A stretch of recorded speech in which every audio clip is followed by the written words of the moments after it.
Hi folks, and welcome into another edition of This Week in Pearl, where we're going to go back under the dome again today with our esteemed guest, Representative Gene Newman and Senate Pro Tem Dean Kirby. We're going to cover topics that are bills that are coming out of committee, hopefully this week, and just kind of see what's going on there. There's several things we're going to discuss, including health insurance and live streaming, as well as, of course, education. So don't run off, because when we come back, we'll go under the dome with our guest. We'll be right back.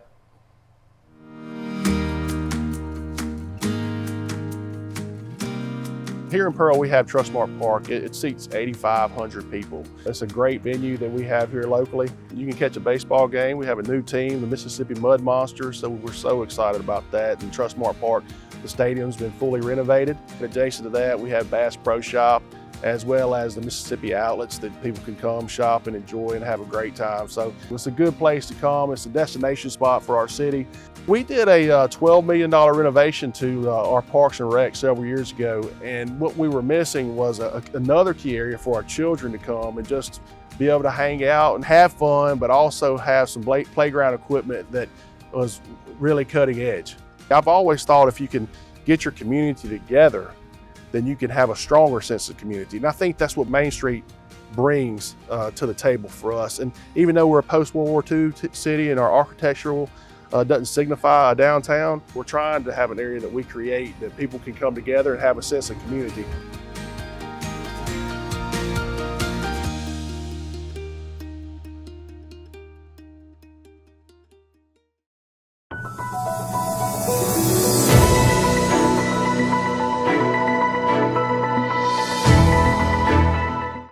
Hi folks, welcome back into another edition of This Week in Pearl, where again we go under the dome with our esteemed guest today, Representative Gene Newman and Senate Pro Tem Dean Kirby. Good morning, gentlemen, and welcome to the show. Good morning. Thank you.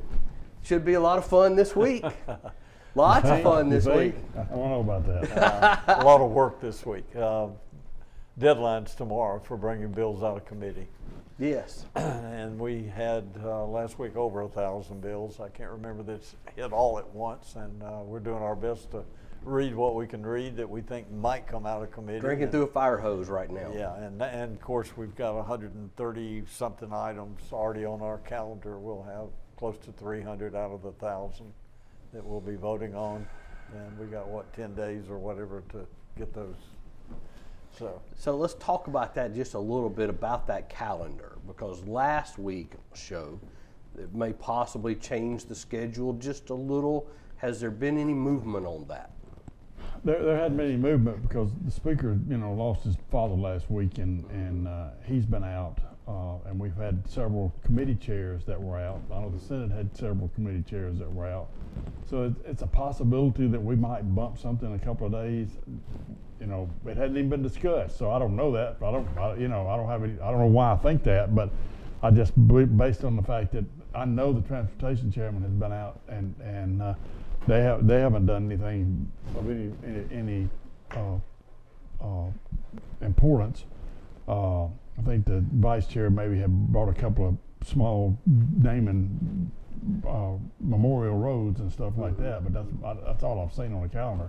Mm-hmm. So I don't know whether they'll try to do something. Like I say, you had three committee chairmen that were out because of the storm, and they didn't have, some of them couldn't even get out of where they were. So right, and so we had mentioned that it's a good possibility y'all may change the rules a little bit.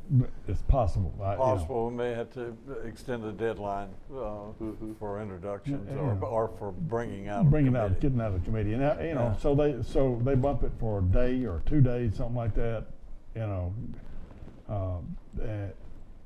When you're talking about 1,000 bills coming out of committee, that's that was in like 3 days. I know, right? That's insane. That's what's on the schedule. That's not what's going to come out of committee. No, like I say, we have a little over 130 now that we came out in like 3 days, and this week we'll probably have another 150 out or so that'll survive.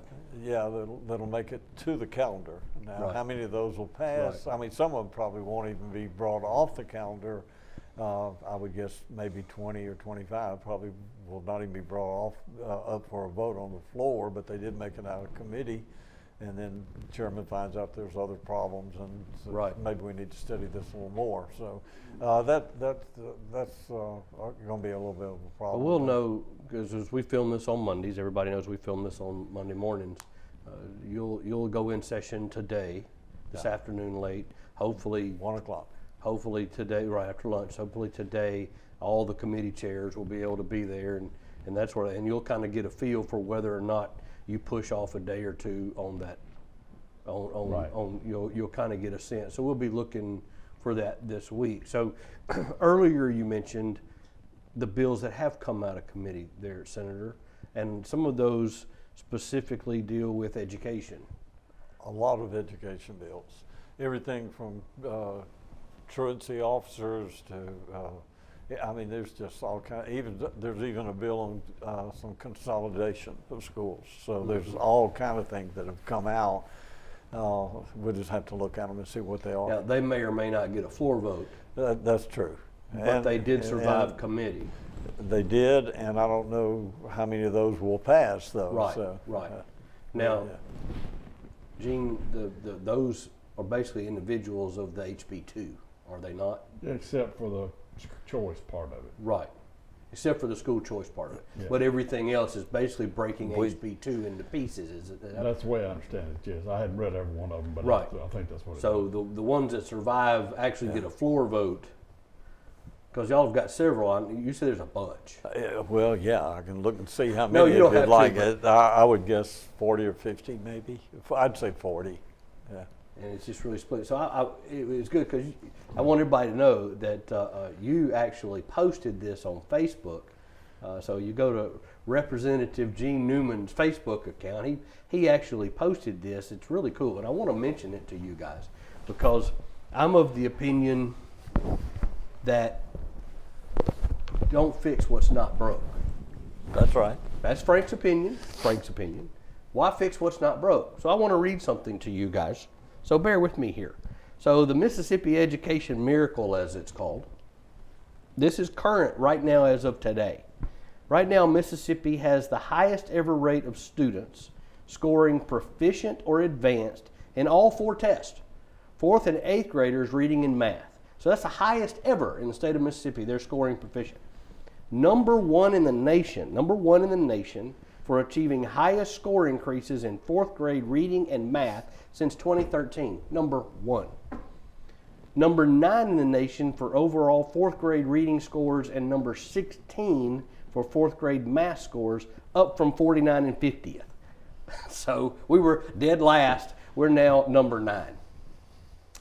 African American 4th graders ranked number 3 among their peers nationally for reading and math scores. Hispanic 4th graders ranked number 1 among their peers nationally for reading scores and number 2 for math scores. Economically disadvantaged 4th graders ranked number 1 in the nation. Now I want you to we're talking about people that are on welfare, food stamp, all that. Economically disadvantaged 4th graders ranked number 1 in the nation among their peers in reading and number 2 in math. That's current right now Mississippi education. Why are we screwing with it? Can I ask that question? Why? Those statistics are incredible.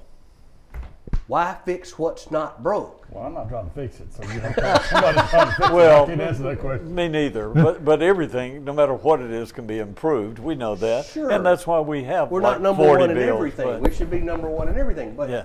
but I mean, Yeah, well, first off, it's a really a testament, I guess, The testament the- to our teachers. Yes. and parents. and parents, That's what's wrong with a school lot of the school leadership, districts. and things of that nature. We've got good administrators. We Right. have good teachers that care, and obviously, it's not just in Rankin County that scores high in the No, A-grade school, this is but statewide. This is statewide, statewide. overall, Overall. we've made great improvements, Sure. and I'm excited about education in Mississippi. And the bills that you're bringing out of the Senate are not ones that are going to destroy education. I don't believe. Are they? No. No, of course not.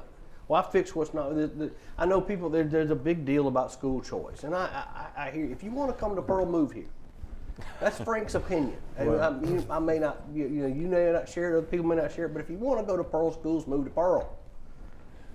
That's not complicated. Well, that's why a lot of people have moved to Pearl. People are doing it every day. I mean, if you want to go to Rankin County schools, move to Rankin County.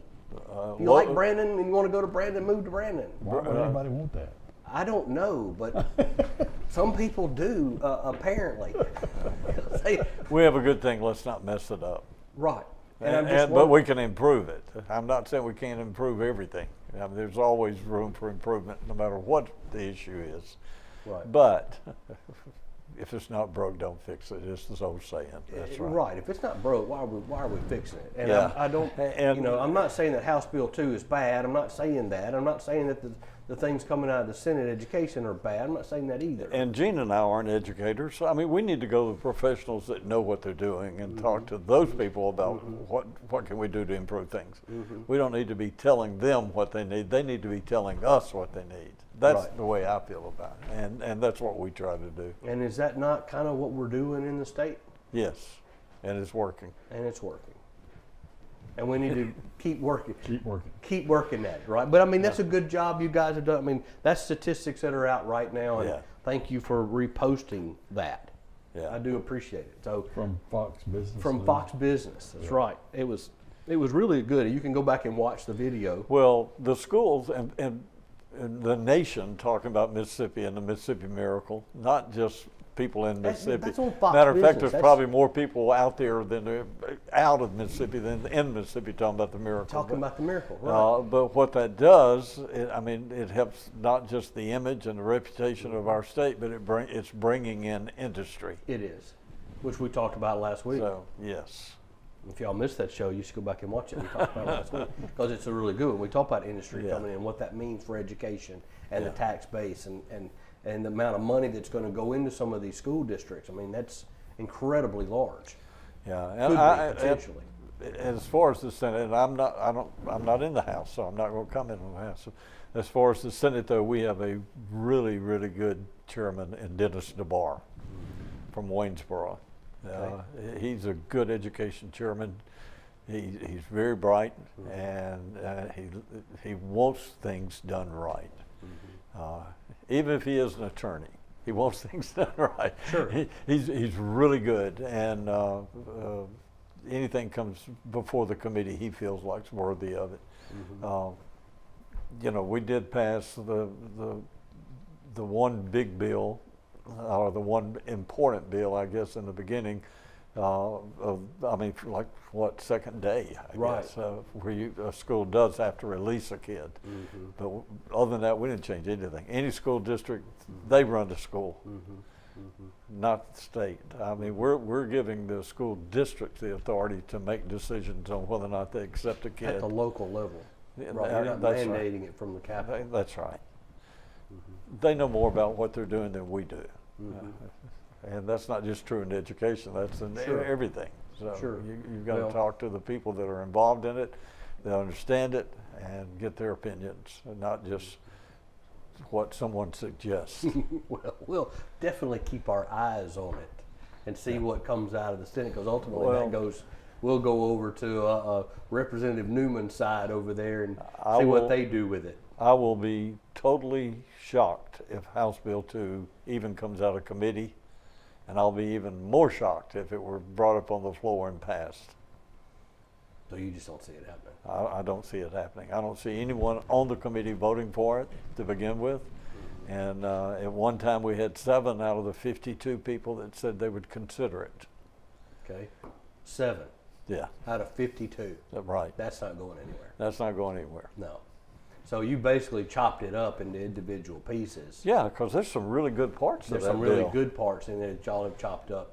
Yeah, especially with one district saying, okay, if we're going to accept the kid, the other district can't deny it. Yeah, and we were going to introduce a lot of those bills anyway. Sure. I mean, it's not just because of House Bill 2. So. I got it. All right, well, we'll keep our eyes on all of that. Now, once it comes out of committee, when do we look forward to to Senate votes on the floor? If it comes out of committee. We're Next about week? 10 days. 10 about days from now? Yeah.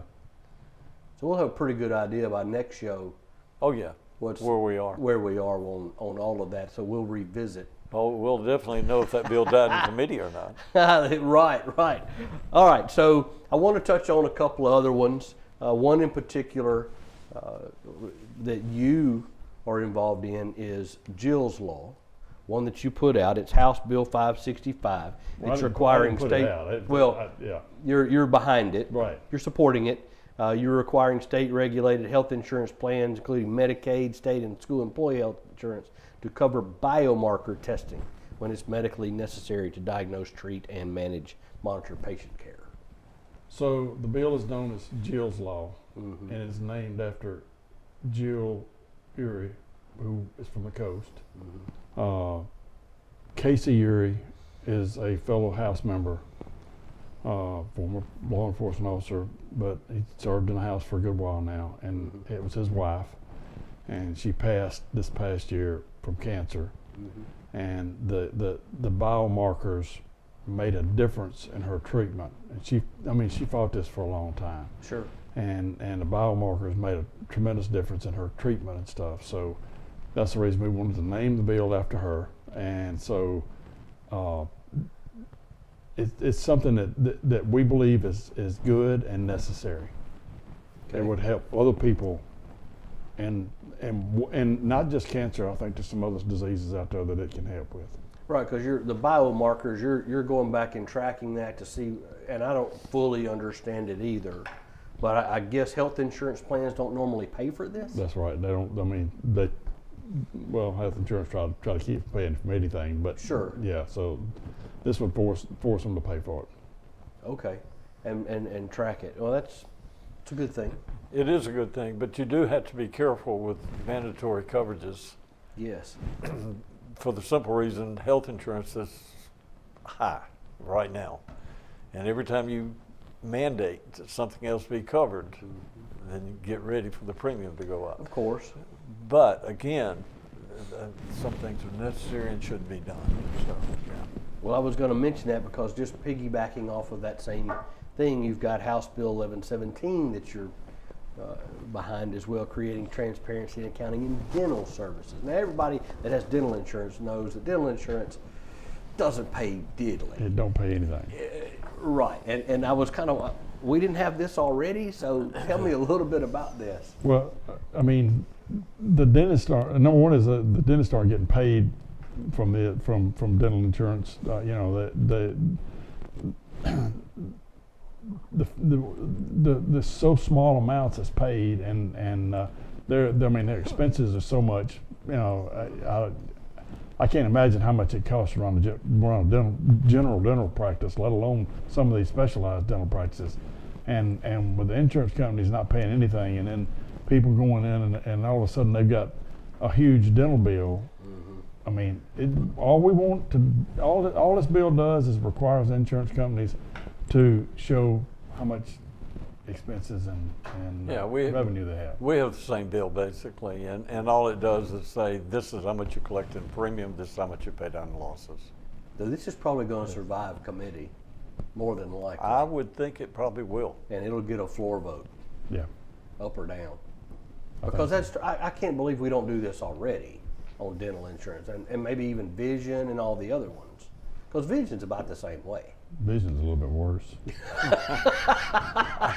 But I didn't bring it up. I won't carry. I don't have vision insurance. coverage, so I mean, it's about the same way. No, 'cause it's worse. I won't even carry it. It has no value to it. it doesn't. Not really. No, it's just wasted money. It's just wasted money because it doesn't really have a value. And the dental, I mean, it does pay for a couple of cleanings a year and your x-rays, but that's about it. I could pay for that and save money. probably. Probably. That just, According to the plan. I don't know every plan. that just lends itself to a larger discussion But we're going to find out. about health insurance in general, about how high it is. And we've talked about it in the past on this show. Is there anything coming out this year that you see that's going to deal directly with health insurance cost? Well, I think there's been some bills filed, but I don't know any of those bills will survive. Probably not. Probably not. I know we've talked about it in the past, but I was just curious. Well, I mean, as long as they can prove You know, that the reason for the going up is because of, and it's not just prescription drugs. No. I mean, that's just part of it. That's actually come down for me. My drug costs have come down, Hospital expenses have gone up. You're the exception. I guess. Everything's gone up so much. And the equipment that the hospitals buy is so expensive now. Doctors aren't cheap, nurses aren't cheap. Yeah. Well, I think that's a federal conversation that's going to have to fix that problem. I think so too. That's not a state issue. I think that's a federal issue, that we need to do some changes on the federal level I think so. for the entire country to fix that problem.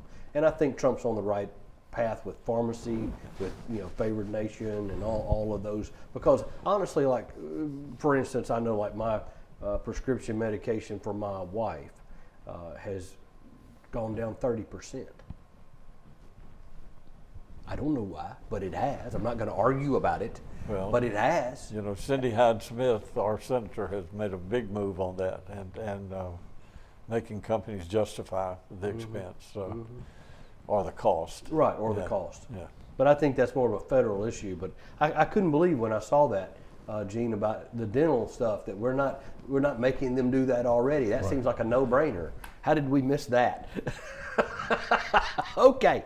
All right. So moving along, tell me a little bit about this. This is kind of interesting, and people may find this interesting. I was just kind of going through things, and I just noticed this Whistleblower Act.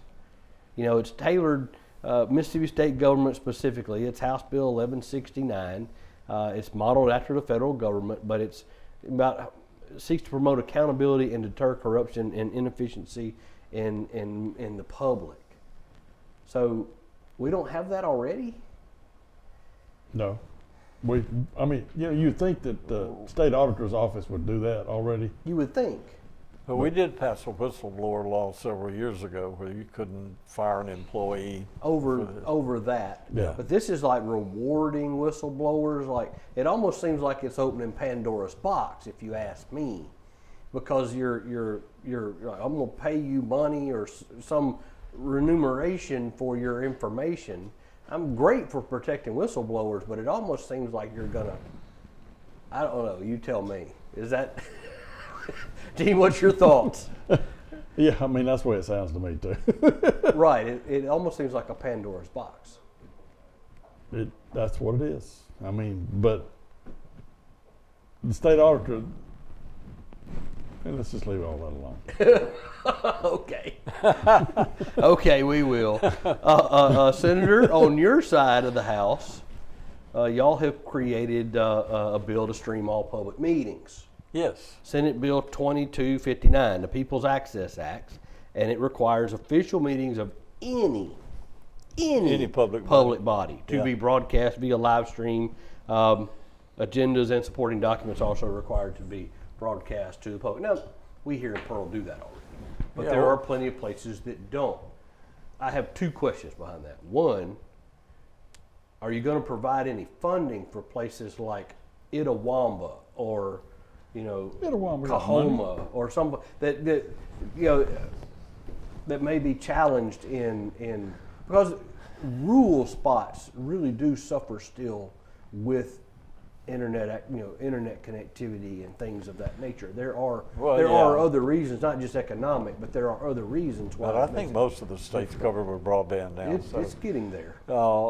First off, I believe in total transparency in those meetings. We already have it in Rankin County. Our cities all have it. Our county has it. Of course, the Senate and most of the House, I think. I mean, you have it on the floor every day. You can watch every day. Right. But in the Senate, all of our committee room, we have one committee room that doesn't have cameras, but all the others do. And so you can watch every committee meeting we have. And I believe in transparency, and I believe that people should know. Now, what I don't like about transparency in meetings is we have some showboats. We have some that think their constituents might be watching and they're going to ask 15 questions that doesn't mean anything other than they're asking questions, and and they know that they're there. I don't like that. I don't like the showboats. But I do like the transparency, and I do like the fact that people can see what's going on and get to know the issue better by watching. I'm totally for the bill. Does it survive? It will survive the Senate, I believe. Okay. Is that enough said? I hope, Teeing it up for you, sir. I hope it passes the House. I think it's necessary. You know, there may be some logistics that's got to be dealt with behind it, like you're talking about. Some of these places that may not have afford the it, staff, but or may not have. You know, there may be some things that. There are some. How hard is it to get one of those little cameras and stick in a room? I mean, there's a camera system out there, believe it or not.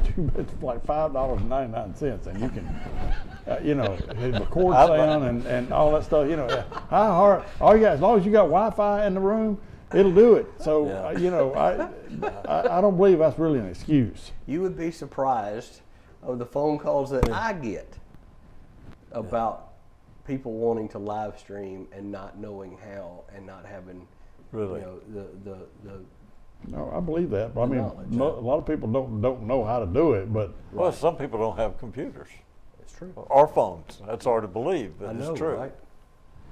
But I mean, I just can see some places struggling.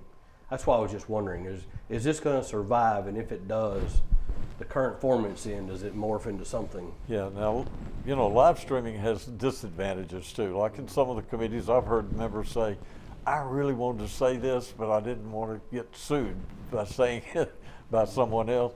If it were not live streamed, they may say, you know, John over at the drugstore did this. Right. You know, they can't say that and with it live stream. So it has a disadvantage. what'd John do? I don't even know a John is a pharmacist. Well, you know. It's a two-edged sword. I don't disagree. Yeah. You know, there But are more times, advantages. There are times, like in the city, when they go in executive session, that's a closed-door meeting. That's correct. So we do that. There are ways of getting around that, where you can have an executive session that's going to be closed, Yeah. and committee meeting. You can actually do that on the floor even. I've never Yes. seen it done, but Right. the rules permit that. Right. So I mean, I guess you could get around it that way, so that you could talk about, you know, Joe at the pharmacy, Joe or John, whoever. whoever at the pharmacy. You could actually raise that Y'all got issue. John and But- Joe at the pharmacy. What's going on? I do think it's the right thing to do. I think it's the right move in this day and age. We need to be doing that. We do. There's nothing wrong with being open and transparent. I'm for it. We need to be more transparent than what we are. Does that mean that y'all would support it probably and end up streaming all of your committee I meetings? didn't say that. I said, in my opinion, we need to be more transparent. Okay. I mean, okay. Does it slow the work down if it's all streamed? No. Look, A little. A little bit. Sometimes, we have like he's some talking about, people. we got guys that like to pontificate. And I really think sometimes that the reason the Senate is more studious than the House is because you got some that's like a friend of mine, a senator from North Carolina, used to say, "It's all been said, but ain't everybody said it." True. But I have seen in the Senate years ago, before we had everything open, as we do now, and live streamed on the floor, I have seen senators that had their speech prepared and waiting for the right moment to go to the podium, and that moment is when the lights are on up there and the news is recording, then they'd run up to the podium. I've actually seen a couple of senators in years past, not in the last several years, but or the last 10 or 15, but I've seen them be walking to the podium and see the news people leaving and turn around and go back to their desk. So yeah, transparency has some disadvantages. It does. And I know, like on the city, from the city perspective here, when you have public comment, if that's open to the public, Yeah, people can get up and just say anything they can want. say anything. And you're opening up if you do public comment in your meeting. Now, there's no law that says you have to do public comment. Yeah. You don't have to, but there are plenty of places that do allow that. And that could make meetings just go on forever, Yeah. And, as well as people getting up and just berating or, you Now, know. we probably need to change some things on the floor as far as the cameras. Right now, the cameras, and I think the same way in the House, is on the speaker or the presiding officer, and which be the speaker or speaker pro tem. Same thing in the Senate, lieutenant governor or the Senate pro tem, and it shows the speaker at the podium. It We doesn't call it show the well. The well, The well, yeah, right. yeah. But the person asking the questions, debating the issue, it never shows them. Right. You only see those people. So I'm not sure that, as your cameras do, focus in and turn on different things. I'm not sure we shouldn't do that, so that people know that, hey, that was Frank Hutton that was asking that question. I saw him. I saw him ask it. Well, the speaker, when somebody's recognized, the speaker says who they are, where they're Right. from, and But what they district. never move the camera No. because they're just fixed positions. Right. Yeah. You would require somebody being there on the camera. on the right, physically manning, or like we use here, we use remote control. That's right. So that could be done. You know, and it we'll be should. happy to assist in I think it should be. consulting with you on how to make that happen, Senator. we'll be. It can be done. All that'll do is make them talk longer. We'll just leave that alone. Oh well, Which- that may which be kind true. of all too. right. I mean, look. I agree with. We need to be streaming. We need to be streaming. We meetings. do. And I think we have to take the bad with the good, because more people these days, you know, here in Pearl, would like to toot our horn just a little bit. Being the very first ever to stream live football game in the state of Mississippi was Pearl High School. We did it right here 18 years ago. Unbelievable. Which is unbelievable, which is insane. But we were first. And one of the biggest deals out of that I got a lot of parents saying, look, you know, grandparents are getting to see their children because they're shut-ins. They can't, and That's they're getting to watch these things. And you know, we've had several military deployments during that time that have allowed these moms and dads to watch their nephew or their own kid or whatever in overseas. You know, Yeah. being able to watch their kids participate in not only school sports but in plays and other things that we've broadcast. But I say we should do that, even if it does if it makes it longer, it just makes it longer. But it's for the people who can't get out That's and right. come to every meeting. Yep. I think it has a place. It really does. Rather than just a radio. I agree. And people like watching the ball game if they're sick and can't attend. You know, they want to see the game. They want to see their grandson. They want to see their granddaughter in the band. They want to, they want to see those things. Yeah, I think there's a lot of good reasons why I think that should come out, but I don't know how it ends up. You know, there might be some discussion that, you know, bring some people in the room that have done it, Yeah. that have done live streaming, and let's talk about what does that really look like and what's involved and Well, how difficult is it. To get back to it, I think every county and every city, every public meeting should be live streamed. Yes, That's every one of them, every one of them. School boards, everything. all of them. Yes, they should. School boards as well. They should. Every one of them. I shouldn't just see pictures on Facebook or X of a school board meeting where somebody was teacher of the month or whatever. Right. I need to hear about it, like we do here. That's correct. All right, so the calendar, back to the calendar, because there's just some other stuff that's going on that we won't necessarily cover here today, but I know that next week's show will be jam-packed full of stuff. Yes. Then we'll know what's out of committee and 'Cause we're what's gonna not. know what's other coming out than of revenue. committee. Other than revenue items, we'll know pretty much what we're going to be voting on. Yeah. Yes, other than revenue items. That's right. That's a different deadline. It's a different deadline unless things just get extended and pushed further back. We'll know that next week too. Yeah.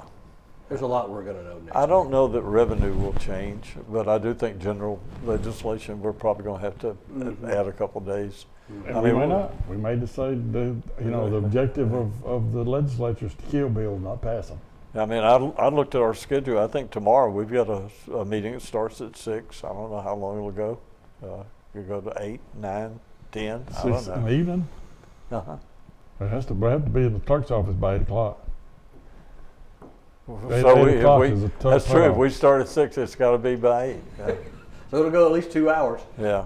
or an hour and 59 minutes. Yeah. So we have some You gotta- revenue items that go midnight. Revenue can go to midnight, but Yeah. but for the But clerk's general general legislation bills, date.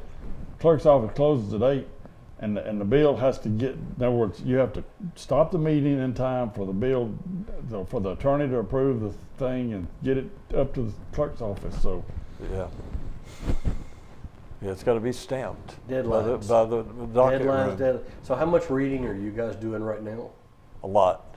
I mean, you know, when you read a bill, a lot of people don't understand. I'm not reading word for word. I'm looking for changes. I'm looking for things that's changed. I'm looking for things that's been taken out, and I'm looking for things that's been added. That's right. And that's what. And- If you sit there and try to read the whole bill, you can't do it. You can't. Well, cover y'all had a everything. 500-page bill. Yeah, well- Legal size, single space. You know, I mean. But I mean, we've had a bunch of them. I mean, I hate to say it, but I killed one the other day. We had 3 minutes to get upstairs or get downstairs to the it was in apportionment elections. We had 3 minutes before he was fixing to call the session in, and they go bring up a bill that's like 50 pages long. It's In got 3 all kind of minutes? stuff, you know, and well, what he was going to do? We're going to put a reverse repeater in it. We'll work on it as we go. No, I tabled it. I'm not doing that. Wow. If we don't have time to talk about it, Yeah. we're not doing it. But getting back to what you said, Frank, we had our agriculture chairman that lives almost in Tennessee. That was he couldn't even get out of his house really, Right. other than on his tractor. I saw him. He sent us some photos where he's getting around on his tractor, and our local and private, which is very important for the cities and counties. Our local and private chairman, same thing. She lived in Corinth, I think, or lives in Corinth. But they're going to all be there this week, and we're starting at 1. And of course, why 1? Why not 10? Why not 9? 8, like everybody else. Well, it's 4.5 hour drive Sure. From there. from there. Yeah. Right. So- And with the ice and stuff still on the ground, it could Yeah. easily be 6. It could be. Well, I did have one tell me last week from North Mississippi that it took him 6.5 hours to get to the Capitol. So they might as well just stay.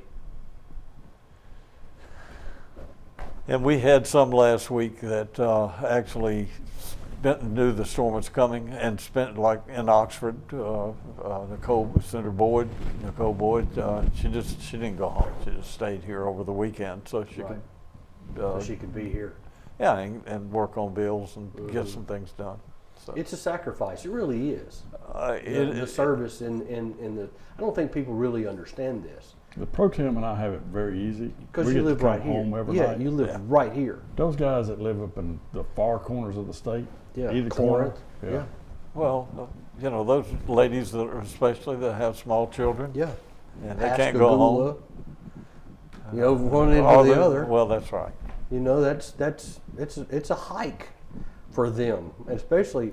and attorneys that are trying to answer stuff to judges and Yeah. business people that own businesses that are still trying to run their business. So, it's This hard is- enough for me, and my Right. office is right down the street. It's across here. the street over Yeah. here.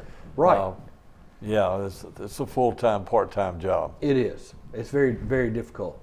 And I just don't think people really get the full gravity of what these people like that live in Corinth or live in Oxford, what they actually give up to serve. Yeah, Because and- it's a thankless job. It pays nothing. Well, and Really? they'll have over 2,000 bills, probably 2,500. We'll have 1,500 before it's over. And so of the over 3,000 bills, you're supposed to know every bill and every line and every Right. bill. So when you sit on this program, I can ask you about one that you had no idea I was going to talk about. You've done that. Hopefully after this deadline, if we get past whatever we do with it, whether it's Tuesday or extended a day or two, hopefully we're down to about 500 bills, Right.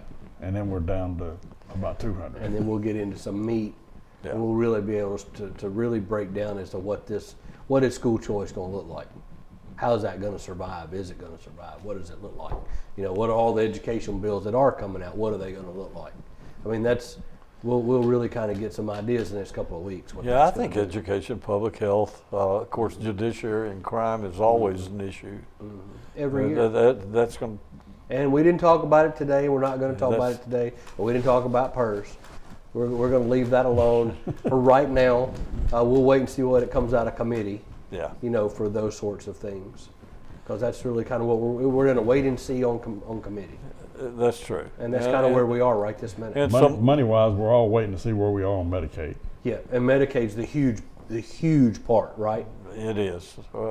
Yeah, if we're 380 million short, like we're hearing, due to federal law changes, it's going to take a chunk. So, will that dollar amount that you mentioned, will that affect what you're thinking is going to be that lump sum deposit into retirement? No. No. We're doing the retirement. Regardless of what that Medicaid funding looks like. Exactly.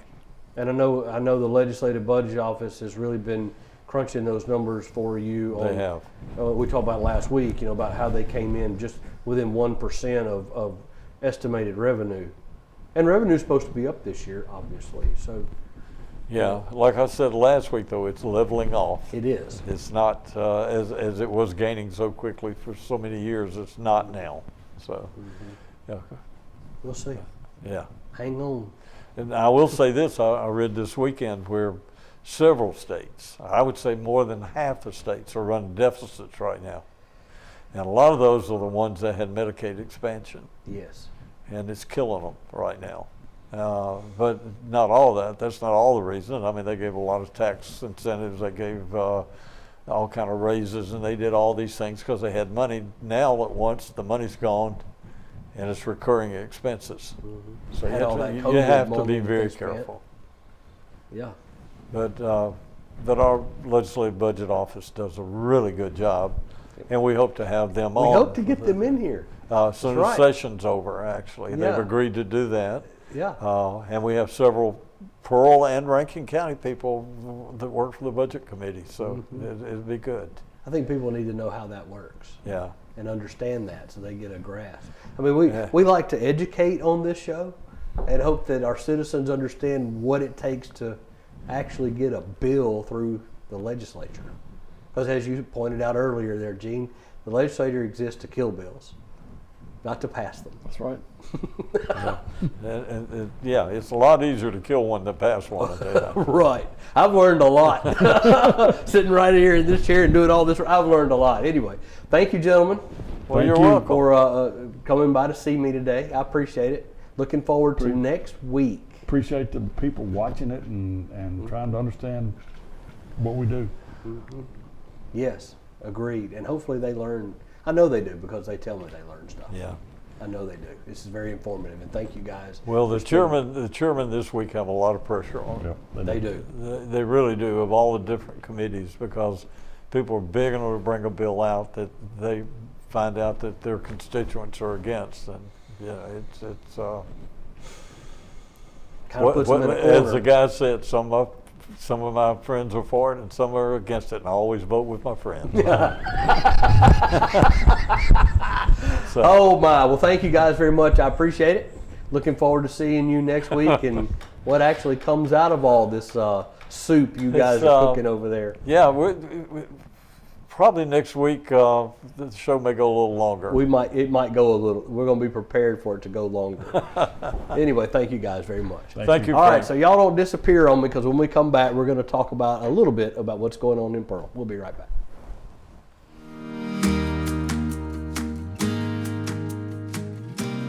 Here in Pearl, we have Trustmark Park. It seats 8,500 people. It's a great venue that we have here locally. You can catch a baseball game. We have a new team, the Mississippi Mud Monsters, so we're so excited about that. And Trustmark Park, the stadium's been fully renovated. Adjacent to that, we have Bass Pro Shop, as well as the Mississippi outlets that people can come shop and enjoy and have a great time. So it's a good place to come. It's a destination spot for our city. We did a $12 million renovation to our Parks and Rec several years ago, and what we were missing was another key area for our children to come and just be able to hang out and have fun, but also have some playground equipment that was really cutting edge. I've always thought if you can get your community together, then you can have a stronger sense of community. And I think that's what Main Street brings to the table for us. And even though we're a post-World War II city and our architectural doesn't signify a downtown. We're trying to have an area that we create that people can come together and have a sense of community.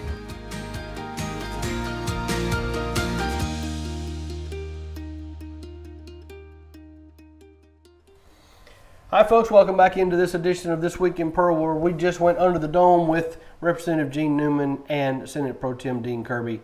I love catching up with those guys. They always give us good information about what's coming out of the state capitol. Looks like they are working on a lot of things. The education stuff, as I pointed out to you, we have wonderful numbers. The Mississippi Educational Miracle, it's fantastic the way they've done it, and I think they need to continue on. Let's not destroy the system that we've created to push out such great numbers like that. I think that was wonderful that Fox Business highlighted that, and I want to appreciate, thanks to Representative Newman for posting that actually on his Facebook page, where you can go and see that and watch that clip that was on Fox Business. That's national news talking about Mississippi's turnaround in education and just how we are leading the pack there ahead of so many other states. And it's wonderful to be able to report such great news. Hey, look, I've enjoyed bringing the show to you. We've got a lot going on, coming up in the next couple of months. Right now it's a little quiet at the moment, getting back from the first of the year, but look forward to some stuff going on soon. I know baseball registration ended, and basketball is ending right now, but baseball registration ended, and those teams and stuff will be put together, and they'll start in a month. I think they start in March, and they get practices going and things, so be looking for all of that. But other than that, y'all be safe, and y'all have a great week, and we'll see you next time.